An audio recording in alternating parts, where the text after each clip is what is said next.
think about the pump not supplying adequate flow or pressure, we need to think about the reason why.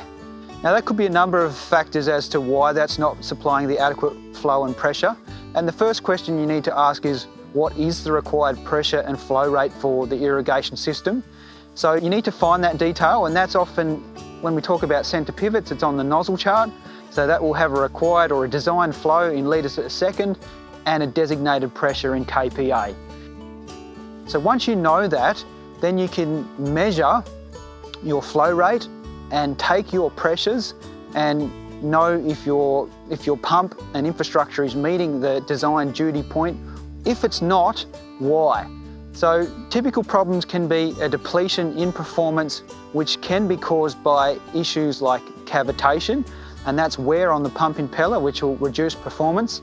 The other issue is it may not have been designed adequately. So the pump and motor that you have in place are not designed or adequate to meet the duty.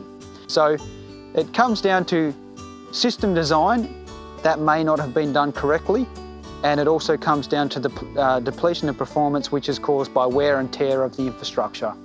One of the main issues that we've had here at this particular site is cavitation of pumps, and what can be summarised there when it comes to the performance of pumps is a term that we call net positive suction head. So what happens when a pump cavitates is you get a depletion in performance, and then the duty point that that pump should be meeting, it no longer meets. The electric motor attached to the pump has to work harder, and damage is also imparted to the pump. You can see here that there's holes in this impeller.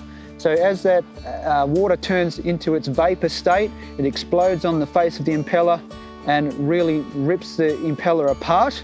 So with that depletion of performance, it costs money, you won't get the targeted flow rate, and it damages your infrastructure. So that's a real key issue that we want to address. So to mitigate that, it's so important on the suction side of the pump that the sizing of the suction line is adequate.